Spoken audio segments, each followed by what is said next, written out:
პოლიტიკური ინსტიტუტების კუთხით, მაგრამ პოლიტიკური პარტიების მიმართულებით. პოლიტიკური პარტიების კუთხით, რასაც თქვენ ვეკითხებით, სამწუხაროდ ჯერჯერობით კი არა, სამწუხაროდ დეფიციტი ამ სერიოზულ ქვეყანაში.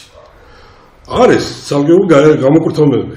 თლად ახლა აი თქვა და შემოვედი ჩვენ აქ მეცნიერთა კონგრესი, ერთ-ერთ კარზეა დაწერილი. ეს ძალიან საინტერესო და სერიოზული ძალაა. ანუ მეცნიერება უნდა მოვიდეს მართვაში ქვეყნის. აი მაშინ ქვეყანას ეშველება. ფილოსოფიის ეშინიათ საერთოდ. რატომ? ფილოსოფია არ კრიტიკული აზროვნება.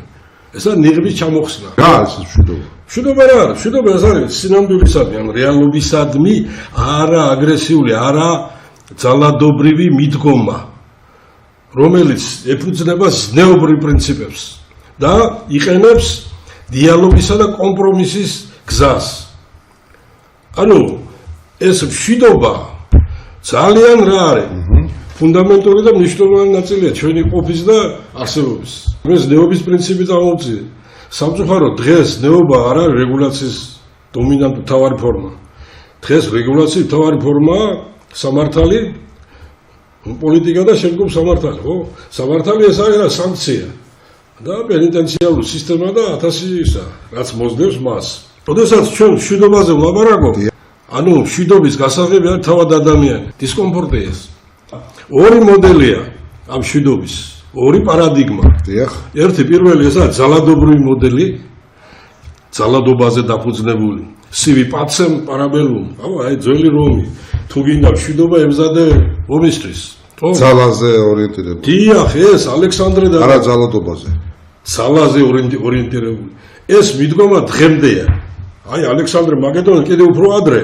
ალექსანდრემ ხო ორი კულტურის სინთეზი მოახდინა. აღმოსავლეთს დაეჯახა, დასავლეთი დაამარცხა.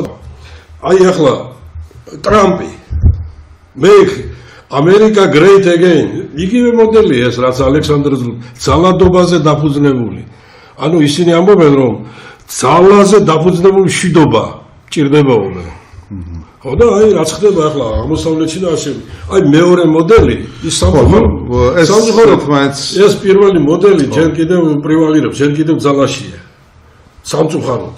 მაგრამ მან თავი ამოწურა და ადგილი უნდა დაუთმოს ზნეობრივ მოდელს. აი ეს უკვე ქრისტიანული ზნეობა შემოდის